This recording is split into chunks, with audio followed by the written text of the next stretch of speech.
I remember the first time watching Black Mirror, and being too distraught to even sleep that night. It was both captivating and disturbing, and each episode I watched caused me to feel more and more uneasy. Except for San Junipero, that one was actually really wholesome. And then I watched the episode titled Men Against Fire, and whoa.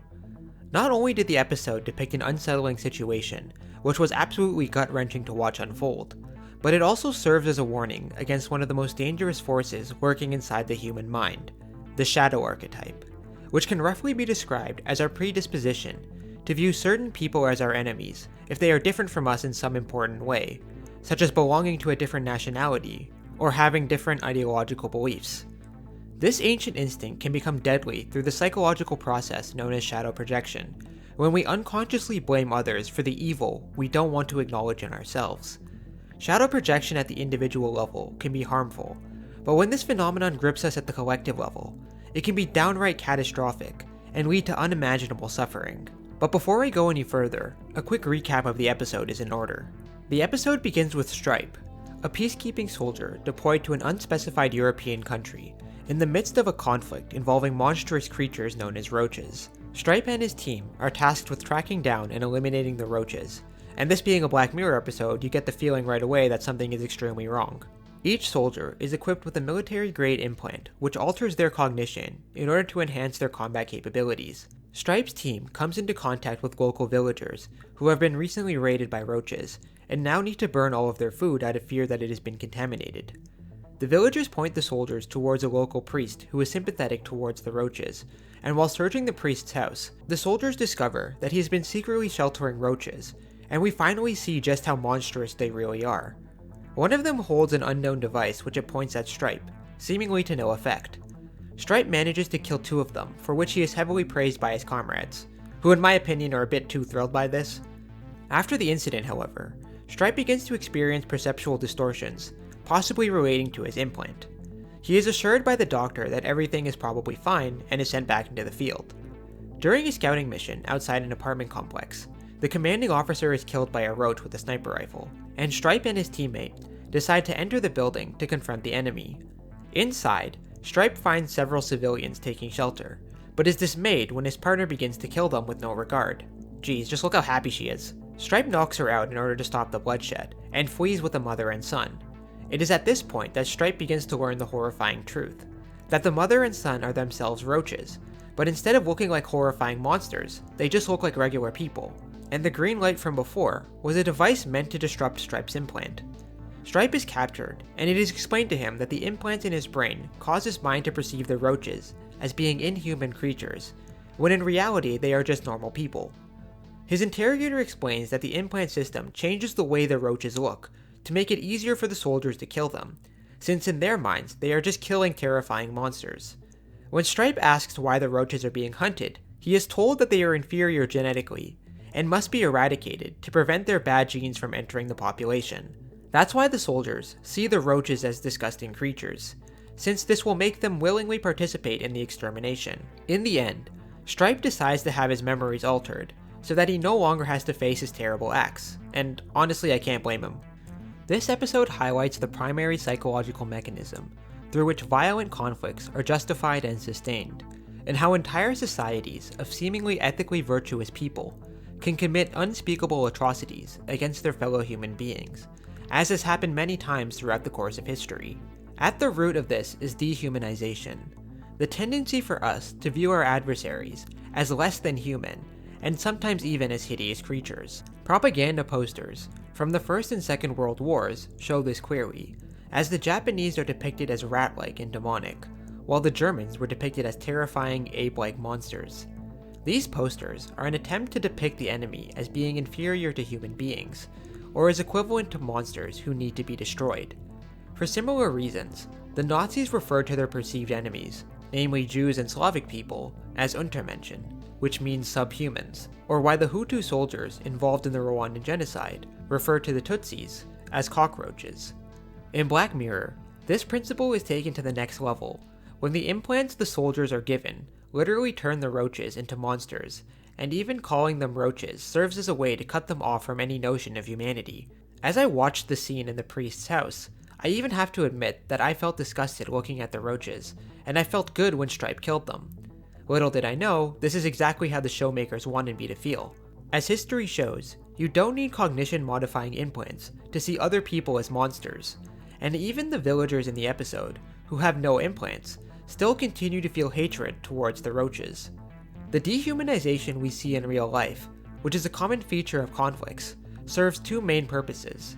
Firstly, they justify the atrocious actions which are committed against the dehumanized group, since if you perceive your enemies as being inhuman, it implies that their lives aren't valuable, and that they don't deserve the same basic rights which should be afforded to all humans.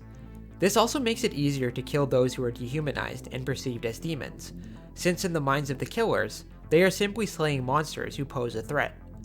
This is no doubt the reason why the soldiers in the episode are so eager to hunt down the roaches, since, in their minds, they are simply cleansing the world of these supposed monstrosities. The second reason why dehumanization of a particular group is so attractive during war is that it helps to unify people against an apparent common enemy. It is easy and convenient for a tyrannical government to blame a particular group for the problems plaguing a society, rather than accepting any responsibility, since it offers a simple solution and an opportune distraction. Many ethnic groups, nationalities, and religious groups have been targeted for extermination on such a basis, and the struggle against a common enemy is unfortunately an effective tool for unifying the people. Such camaraderie is seen amongst the soldiers in Stripe's group, who brag to each other about killing roaches, and even compete to see who can kill the most. Dehumanization and scapegoating can grip the minds of the people to such an extent that modern societies, such as Germany in the 1900s, can go from being at the forefront of civilization to committing appalling acts of barbarity against anybody who was deemed an enemy. You could even make the argument that this state of mind is slowly gripping today's civilized societies. But how is it that we can so easily lose our rational faculties and our sense of justice and morality in such a short span of time? Human psychology reveals that the instinct known as the Shadow Archetype is to blame, and is actually what causes us to dehumanize our adversaries. Although humans behave in a more or less civilized manner, our minds still bear the traces of a more archaic and primitive origin. Deep inside our minds, the Shadow Archetype is the instinct for the adversary, or in other words, it is our ability to identify friend from foe. This Shadow Archetype allows us to categorize individuals as being a part of our group, or as being separate from our group, and therefore potentially dangerous. This tendency originates from when we lived in close-knit tribal societies, and so it was useful to mistrust outsiders who may have had harmful intentions. This instinct still resides within us, and is the root cause of genocide and war today. Although we in the modern world have discovered the true value of peace and human rights, there is always the danger that our instinct for hatred and mistrust will get the better of us, and history has numerous examples of this playing out, from the Armenian genocide to the Bangladeshi genocide. It is all too common to divide ourselves into groups, and then to cast the opposite group in a negative light. To understand shadow projection, we need to understand how the archetype operates in society. The shadow isn't merely our instinct for making enemies, but for deciding societal norms. In general, societies decide what is considered good or normal behavior, and what is considered bad or abnormal behavior, and this promotes a sense of shared values. However, this may also cause us to disparage people who are unlike us, and view them as being strange, when really they are just different. When we define a set of values to uphold, we naturally condemn the opposite values. This tension between opposed values can lead to a phenomenon known as shadow projection, where we project our own hidden shadows onto other people. For instance, you may know someone who readily criticizes other people's driving, while also making the same driving mistakes. Because he condemns certain behavior, he is not likely to acknowledge such actions when he does them, but readily points out when others make the same mistakes. This is why we often criticize other people for faults which we also possess, since it is much easier to blame others, rather than to admit to ourselves that we are at fault. When shadow projection afflicts individuals, it can be problematic, but it can reach a terrifying state when this occurs at the collective level. Whenever one group, whether it be a political class, social class, religious identity, or ethnic identity, views a different group as being strange, unfamiliar, and unlike us, it can easily lead to tensions, which boil over into conflict.